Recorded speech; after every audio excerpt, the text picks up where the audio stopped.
Welcome to LawFlip, everybody. This is going to be a fun episode, and I'm just excited. I got a shout out from an old guest named Cliff Weitzman. He said that we're doing a great job. Ariane, he said we're doing a great job. He said we're doing a great job. He loved your energy. He loved the energy. Loves what you're putting into the pod. And he does not think that I look depressed. He thinks I look excited. He thinks you look excited, which is very, very funny because I always give you shit about looking depressed. I think I look excited. You look happy. great today. I'm having a good time. You look very skinny today. I wanted to say it on the pod. You're not allowed to comment. You look very, very skinny today. You're not allowed to comment on my weight. I'm a sensitive person. Don't say good. Don't say bad. Just say, Benjy, you look beautiful. You look beautiful today, okay. Benjy. So I'm your host, Benjy Smith, and with me is the GOAT, the GOAT of producers, Ariane Tabibian. Today we're going to talk about, what do we talk about? Philippine elections. We talk about Young Thug. Okay, we talk about Pusha P, whatever that means, whatever that rap song means. We talk about OAN, that news network that spews lies. The Russian fighter jets that are basically using old school GPS monitors. We talked about dried up lakes, immigrants, Bitcoin, healthy diets, and Twitter. Trump coming back to Twitter. All of that and much more. If you want to call us, 1-833-LawFlip. If you want to join our lawyer LawFlip platform, it's at www.lawflip.com. If you want to find us anywhere on the internet, we are everywhere. YouTube, social media, everywhere. LawFlip, LawFlip, LawFlip. Let's go. LawFlip, objection, Your Honor. Turn the game upside down. LawFlip, objection, Your Honor. Turn the game upside down. Oh my God, Ariane, I'm so excited for this episode. Are you? Yes. I heard that you don't have therapy today. I did not have therapy today. I didn't have therapy last week either. He's on vacation. Can you explain to me why you said that he recommended that you have 3 bagels? He didn't recommend I have 3 bagels. He's just like, take care of yourself in the way I don't understand how taking care of yourself equals 3 bagels. It's are you ever really sad? I understand how eating 3 bagels is, sort of, feeding a void or filling a void. Exactly. And I mean, there's no problem with that if it's happening once a week on a Wednesday. I ordered a couple bagels. There's nothing wrong. By the way, there's nothing wrong with eating 3 bagels. In fact, it's one of the greatest things to ever do. I'm just curious. Okay. So I feel very lucky right now. You know why? Tell me. I'm not getting indicted. At least not today. That's, you can't ask for much, but not getting indicted is a good one. Yeah. Do you know about this Young Thug stuff or no? I'm not very well versed in this. Obviously, I read the story. Interesting. He got arrested, and he's one of the hottest rappers in Atlanta. He's had 3 #1 albums, and he just got arrested and arraigned in connection with essentially what he calls his group, which is the YSL or Young Slime Life. They're basically saying it's not just a rap consortium, it's a gang. Yeah, I don't get it. When you're making that much money above board. Yeah. What are you doing? And the thing is, even he's been pretty hot for 10 years, and the gang activity where officially they're talking about it, where the indictment's talking about it, this goes back 10 years. So I don't really get it, but basically he's one of the most influential rap artists in Atlanta. He was arrested on suspicion of gang involvement, and what they're using is, RICO. We always hear about the term RICO, right? And people are that's not even a real thing. People don't use that. That's what they used to use for mafia cases. No, but it's Racketeer, Influence, and Corrupt Organizations Act, which is closely modeled after the federal law that has most famously been used against organized crime members. So that's what they're going for. Right. They have... This was state level, though. Right. But this investigation has gone on for years. They have, I think they have them cooked. They have 28 people they arrested. Even that guy Gunna, which is that song Pusha P. You want me to sing that whole song? No, thank you. Okay, but so much is going on here. But he actually started this whole gang with a couple co-founders, and there's murder. Young entrepreneurs. Violence. Yeah, it's just crazy. They ran this shit for years, and there's murders involved. One of the cars that he rented was involved with a drive-by murder. And the question is, what is he going to do? Is he going to do what 6ix9ine did and flip? Is he even going to be given the opportunity to flip? This is, I mean, they have enough evidence to put him away, I'm sure, for years. And the number one thing in rap is what? When you get called by the popo, what do? Shut your mouth. Yeah, but the problem is when you shut your mouth, you can't flip. Like they call 6ix9ine a rat. The worst thing in hip hop and in the culture is to be a rat. But the question is, like, you're living this amazing life, right? I mean, he's got 6 kids from 4 baby mamas. He's crushing life. How do you give up this high life that you're living? He's probably having the greatest time every single day, rapping, making money, enjoying himself, and now you're going to go to prison forever. How do you not flip? The problem is you flip, you're done. Your whole... Right. Your whole... Can't get one of these like trashy OJ lawyers? Can you get off this thing? I mean, look, he's going to spend every dollar on getting out of it, trying to get out of this thing, but it's going to be tough. The other thing I noticed is his crew shot at Lil Wayne. That's no messed fucking up. way. Like back in 2015. I mean, it's totally nuts. You always wonder how much is the rap, actually mirroring life, and you see a situation like this, and it's just... I don't know. It's just, I guess they're rapping real life. Yeah. On to some other crazy drama. Why do bad people keep getting into office, Aryan?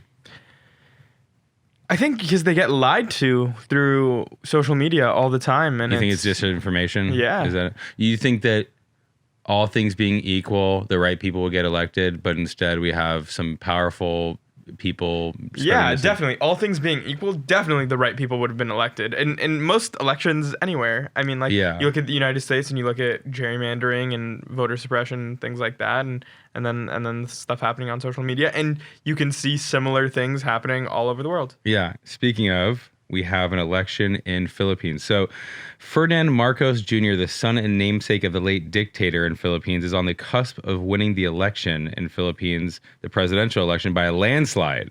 I don't know how real the landslide is, but apparently it's a landslide. He's actually known as Bongbong. Do you like that name? Bongbong. Which is ironic because he loves the war on drugs. Do kids still smoke bongs these days? Yeah. Yeah? Course. Is that a thing? Yeah. I don't want to out any of my friends, but bongs are A1 for these kids. Like when you see Snoop or some of these guys take like these huge bong hits and blow out this ton of smoke, like it's crazy to me. I don't even understand. Are you born with weed tolerance or can you build it up? No, you build it up. Yeah? Yeah. Because for me, a puff of anything takes me out of the game.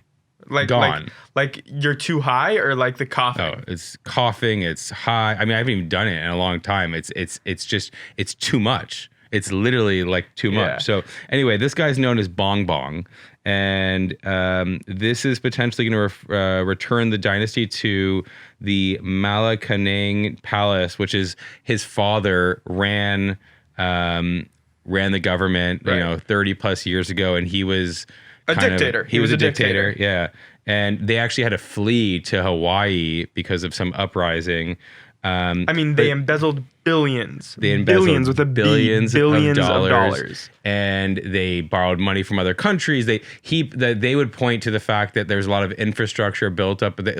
Apparently they used money for either foreign aid or foreign loans, and just basically completely being corrupt to enrich themselves. And I just thought of there's a little bit of Don Jr. vibes here. It's interesting that you say Don Jr. I was gonna go with Marie Antoinette, particularly with the wife. The wife was spending millions on millions a year of the government's money that they were embezzling. And we work with some people in the Philippines. These are amazing people. Yeah. They work their ass off, and the best work ethic. Yeah, incredible work ethic. And it just seems like the wrong move for this country. It just seems like just more of the same. This guy was not a competent person. The guy who's being elected, he didn't have a job apparently for 6 years. He didn't pay taxes, and he just comes from a brutal dictator family. This guy's wife says he made the decision to run in the middle of watching Ant-Man. What is it? I don't even know. What is Ant-Man? Ant-Man is one of those Marvel MCU movies. Oh, that's what inspired him? Paul Rudd. Yeah. That Paul Rudd's character, watch halfway through Ant-Man, and looks over to his wife and says, "Hey, I'm gonna run for president." It's just whether it's Young Thug getting arrested. It's like you just can't believe like the Young Thug getting arrested, this incompetent person getting elected president of a country. It just doesn't stop. And so what happens is when you have a hard time believing things, you turn to a station called OAN. Have you ever heard of that station? I've heard of it. Tell me, what do you understand about OAN? What do I understand? You know, interestingly enough, I was doing some research for one of my classes on the Jan 6 committee. Yeah. I didn't know that most of the presenters on OAN are lawyers. They're attorneys. Yeah, because there's nothing more psychotic than an attorney gone wrong. Yeah, straight up. Like there's nothing more dangerous than an attorney that has bad intentions. Yeah.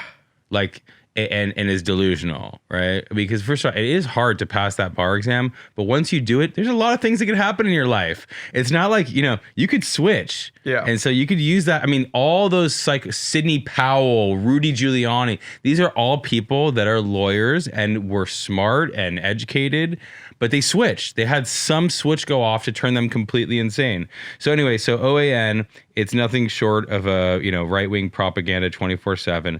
The right-wing cable network ran a 30-minute segment, which they were required to do as part of a settlement, which basically said, what is it? What was the exact? I wonder what time this segment aired. Like, definitely not prime time. It was like but let me say, there's no widespread voter fraud. So basically, they had to, as part of a settlement, run a 30. I'm sorry, it wasn't 30 minutes. I knew that it wasn't 30 minutes. That would be too crazy. It was a 30-second segment acknowledging 30-second segment that there was no widespread voter fraud by Georgia election officials in the 2020 presidential election. The segment appears to be part of a recent settlement related to a defamation lawsuit brought against the network by two workers who are accused of engaging in fraudulent activity related to Georgia. When Trump asked people to find more votes in Georgia to illegally, fraudulently overturn the election. The best part is they fraudulently try to overturn the election in Georgia. They don't do it because a few good Republicans stand up to them. Then rather than that being the end of the story, they then accuse Georgia of fraudulently engaging in election fraud. Right. That's fucking nuts. That's just the upside down world that we live in. So, but they basically, you've seen this happen before, right? At the end of a settlement, like, we've amicably resolved this matter. Yeah, it literally made me think of the situation with Tucker a few months ago, where their attorneys argued that, like, no reasonable... Tucker's attorneys. Yeah, where Fox News's attorneys argued that no reasonable person would take Tucker Carlson's show seriously. Nobody would ever believe anything he says because he doesn't present facts. Yeah. And it was like, that was literally the Fox News argument, was that he was a fucking liar. But the thing is that, like, in general, those facts, like, about... when these corrections happen or when the lawyers make those arguments, Fox News is not going to publish that on their website. OAN is not going to publish that on their website. So like, you have their viewers, their base is never going to get access to that information. Right. And even ever. this 30-second clip that OAN had to post admitting that there was no election fraud, it was 30 seconds, first of all. Exactly. It was probably put at a crazy time where nobody's watching it. And then the other thing is they probably have a Discord or a Slack with their whole community. By the way, that's bullshit. Yeah. They programmed the hour before and after, basically, like, wiping away everything that was said in those 30 seconds. Right. And do you think your car has better technology than a Russian fighter jet? Well, apparently it does. Yes. Your car is probably more high tech. And I complain about my Waze not working, about my different things on my, electric panel on my, or what is it, my TV screen in my car not working.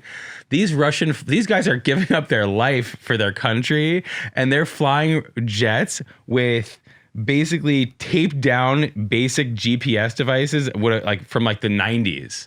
How is this possible? Insane. Like, there was the arms race, there's the Cold War, there's this idea that the Russian military is like a 10. Right. That it's like one of the biggest superpowers, and yeah. Putin has his shirt off. I mean, these guys are honestly, when Putin has his shirt off, I'm a little bit excited, but very scary. Jacob, that's for you. But like, is there anybody more intimidating than Putin with his shirt off? Yeah. I don't know, but it's not that intimidating. No, you just know that he's a sicko and he's willing to do anything. But the UK's defense minister said that they're finding these downed, Russian jets with poor technology. The quality of their own navigation systems are horrible. Their military hardware, much of which appears to be outdated, is being tested as the invasion drags on. Are we just like, also, by the way, like, yeah, the war is still going on. Yeah, I think that's also one of the most, now that you bring it up, one of the most dangerous things is like kind of like getting used to the war. Complacency. Like definitely something that like we need to keep top of mind. Are you still reading like daily articles on it? Or are you over at? No, you are every day. Like literally it's been like give me just top level. What's going on right now? I think there's like I'm seeing, I don't know, like I'm hearing of on average couple hundred deaths a day. And I think the number is more than that. I just like don't dive as deep as I usually do.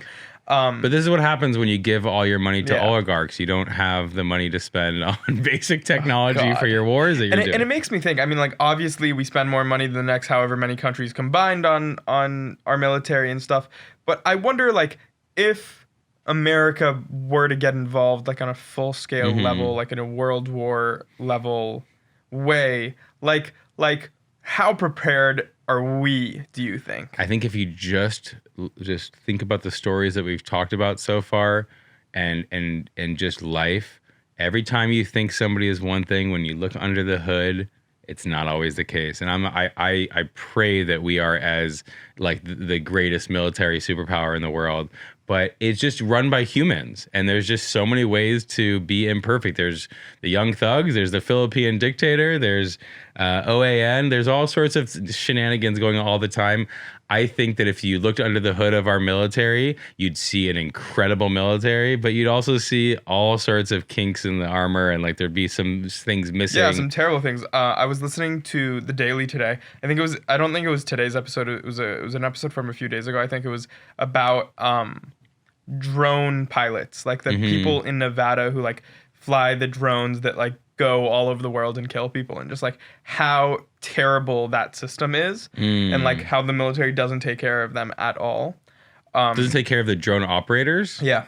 What in what way? So like those drone operators technically are not, like, on paper aren't combat officers. They're like office workers, even though they kill like no, but they're part of the military though. Yeah. But like they're like, they're not like trained they're not combat. Like they've never been in combat is what the military says. Right. Even though like these people are killing like tons of people every year. And yeah, it got really deep. Great story, obviously. Go listen to it. A little bit more death.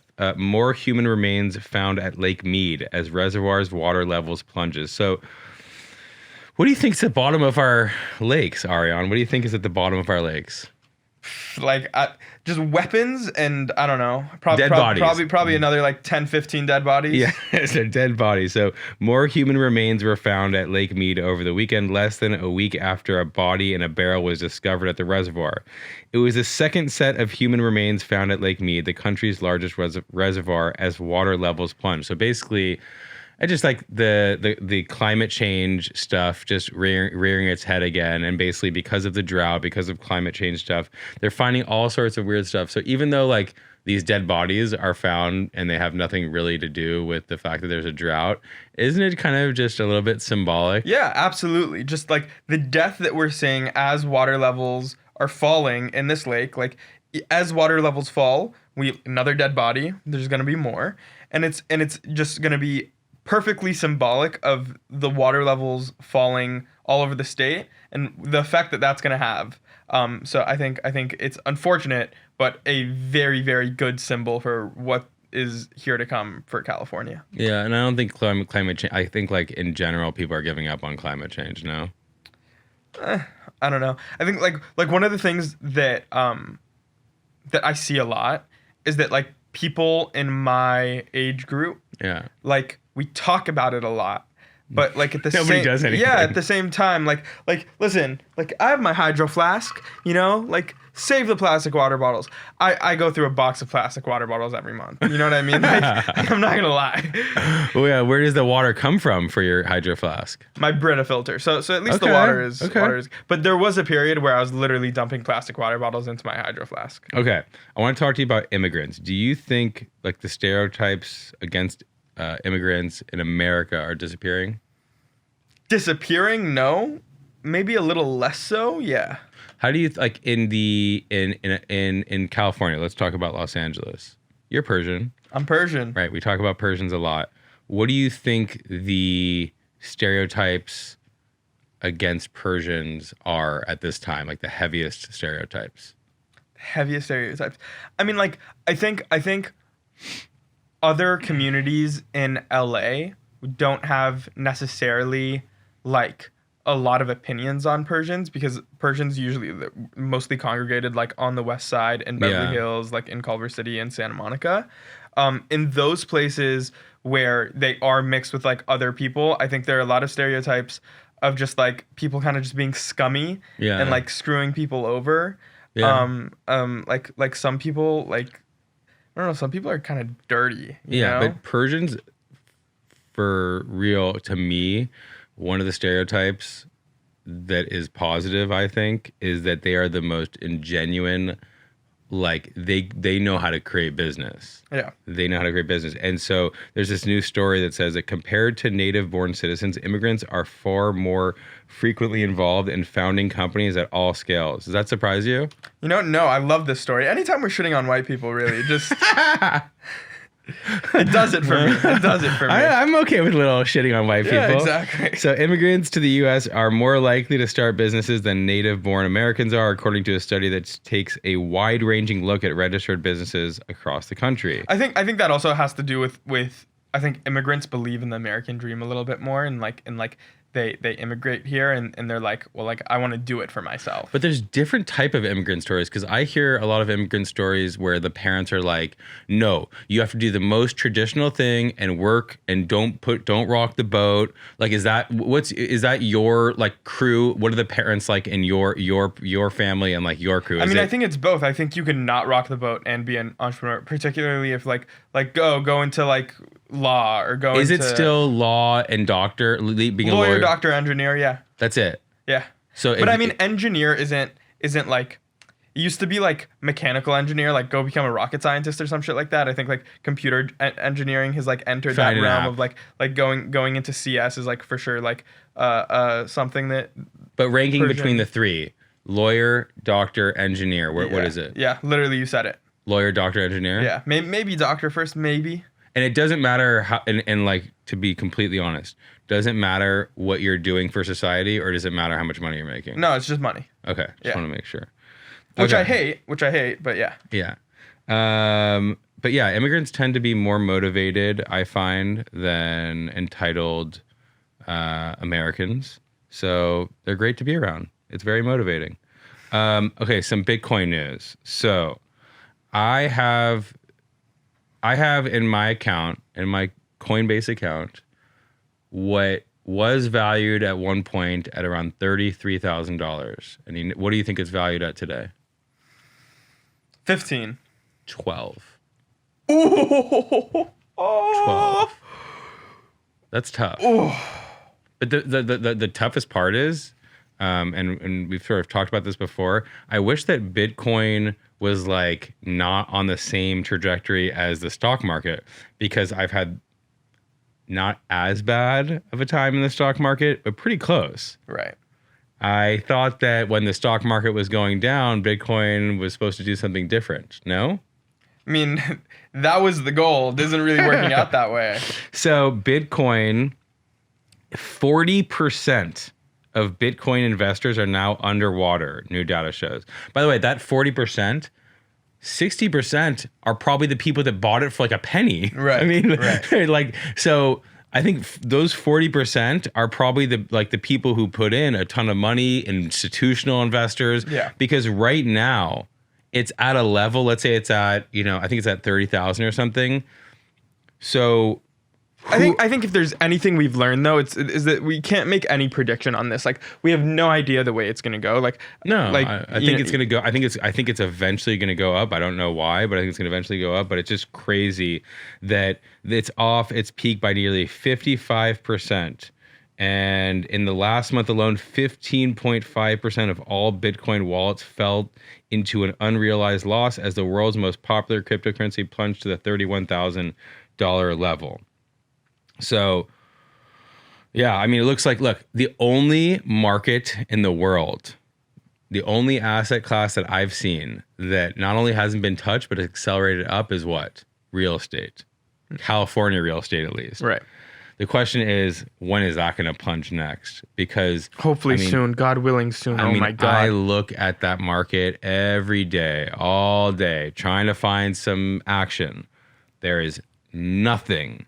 Let me tell you, there is absolutely nothing right now. I know it's fucked up, but like me and my friends are always just hoping and praying that in like a good 5 years, it just tanks. So we can finally buy a fucking house. I think that even in 5 years, if your friends are trying to buy a place in LA and you guys are going to be 27 years old, unless you want to live in Palmdale, I don't know. I'm not trying to be pessimistic, and I hope you guys all crush the world and build $billion businesses. Yeah, as it stands now, I don't think a house is in the books for me for at least 15, 20 years. Okay, let's move on to a more apt subject for you and me. Apt. I don't think that you and I are the Bitcoin experts, but this subject, a better diet. We can talk about it. Yeah, a better diet helps beat depression in young men. First of all, am I young? Honestly. Yeah. You consider me young? Yeah, I consider you young. You're in your 30s. Yeah, that's young? That's young. Okay, so a better diet helps young people beat depression. Wait, how old are you? 38. It's tough. No, that's young. Oh, it's fucking old. Anything under 41... 41 and under, 40 and, under 40. All right, are you happy? Am I happy? Yeah. No. Like, ever? Do I experience happiness? Yes. Am I happy? No. Explain. And what, if any, effect does your diet have on your happiness? My diet for sure has a lot of effect on my happiness. Yeah. Let me explain. It rains a couple of times in LA every year. You know, a few days out of the year it rains. Yeah. Does it rain in LA? Does LA experience rain? Yes. Is LA a rainy city? No. Jesus, that's how you compare your happiness? Yeah. Your happiness you're happy a few times a year? I experience happiness throughout the day as well. Okay. A couple of times in the day. Okay. My baseline is not happiness. Like I do not operate out of happiness. Wow. Yeah. This is a bigger subject. You know, but like this is not like a unique story to me. Most people my age group like feel this way. Really? Yeah. That like general life is miserable? Yeah. Yeah. Oh my God. I mean, I think a lot of it comes from social media and the pressure. Like as I was saying, never being able to buy a house, like that is top of mind for a lot of people. Like being renters for the rest of your life, like building wealth is something that is like. Is there any chance that like you and your crew would decide to move somewhere else? Because my the crew, problem is, yes. The problem is you have the tough thing where the Persian, like everybody has this, where you want to live near your family and all that, but like particularly you guys, you're so enmeshed with your sense family. Of community of like don't leave. Yeah. Like stay here, raise your kids here, so your grandparents and your family and everybody can be with your kids. Yeah. Like that's the entire thing. I for sure see myself going away like temporarily at times, but like no, I for sure do want to raise my kids in Beverly Hills. Like I live Beverly Hills adjacent, and I would love to like get that Beverly Hills house and just raise my kids in Beverly Hills. Yeah. But your crew, your friends are basically miserable? No. But like the sense of we have it tougher than like all the generations before us is there for sure. That's insane. Yeah. You think that you guys have it worse than like boomers? Yeah. You do. Of course. I mean the loans that they were handed out homes. They were handed. So okay, but other than the housing thing, but that's how they built wealth. Like at the time, that is how they built wealth.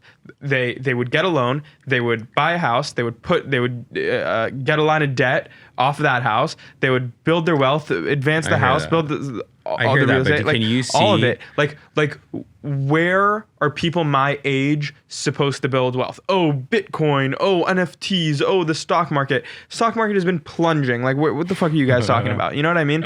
Inflation. So it's a hustle. It's like to a make money, hustle. yeah. But like you could see, I'm sure, why somebody hearing this might say this is like the most upside down commentary. Like the idea that your generation is the most. Yeah, they should shut the fuck up. I work 14-hour days, 15-hour days. That's they true. should shut the That's fuck true. up. You are an extremely hard worker, and you're not a privileged, entitled person. So I can't pin that on you. Yeah, I work. I'm a full-time student. I work full-time. I have my own company. Fuck those people. Okay, young men with a poor diet saw a significant improvement in their symptoms of depression when they switched to a healthy Mediterranean diet, a new study shows. Are you telling me to stop eating my bagels, Benji? No, I mean, there's honestly nothing on this earth better than a bagel and cream cheese. You can't ever tell somebody to not eat a bagel and cream cheese.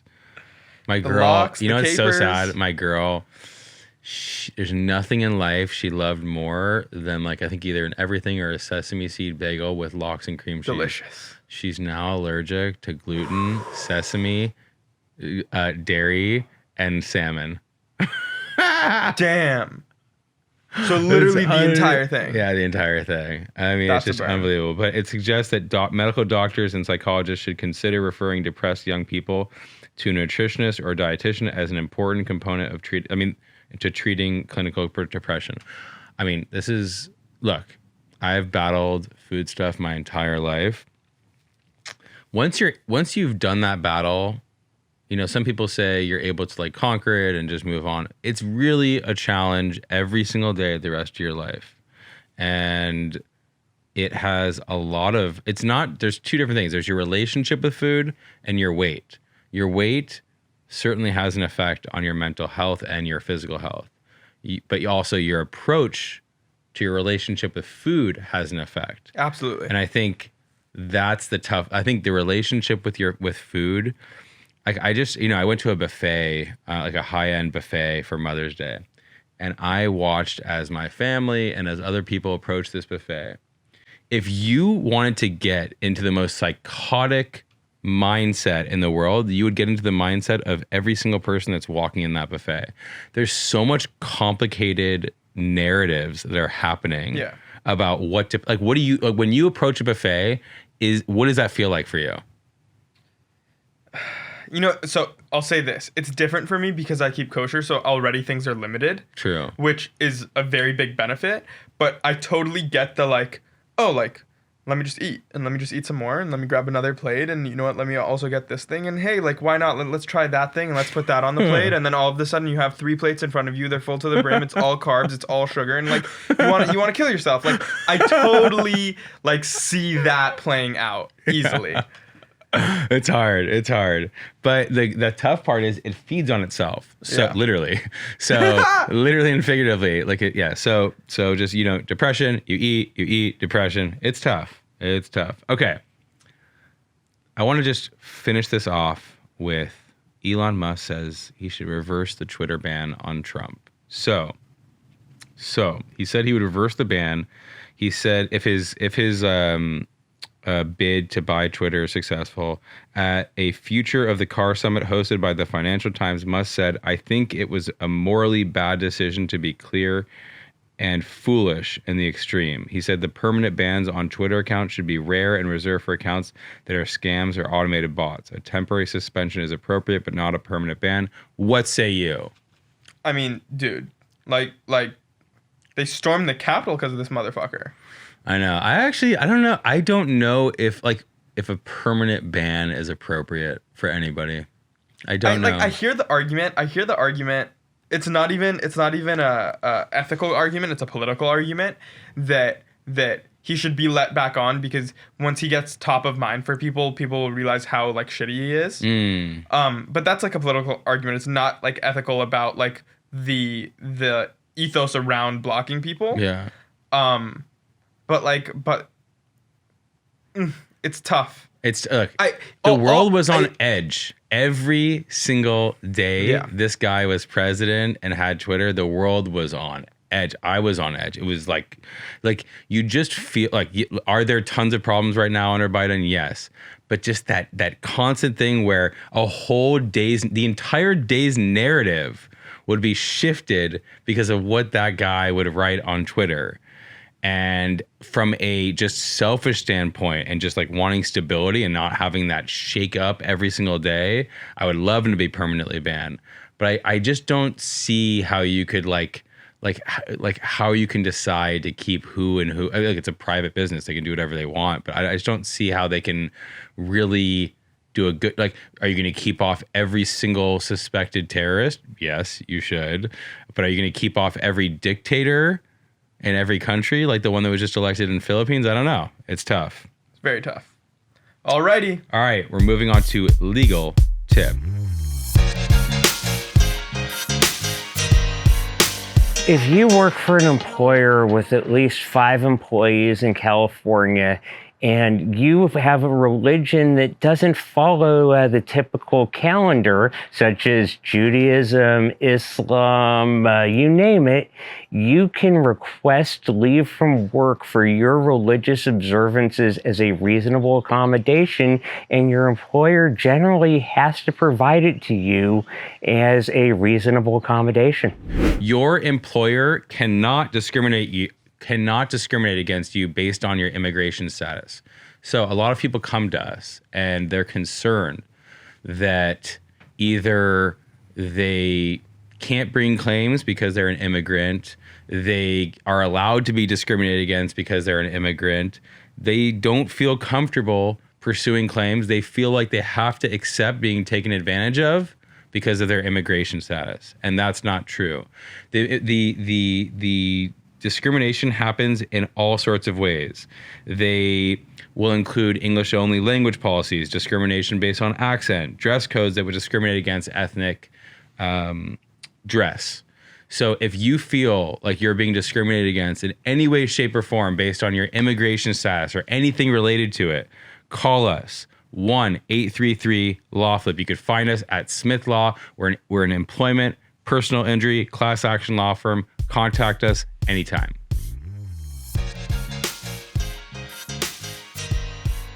Ariane, it was wonderful talking to you. Great episode. Yeah, it was fun. We learned all sorts of stuff. And we are not depressed, are we? No. Not always. Not always. Yeah. All right. We will see you next week, LawFlip.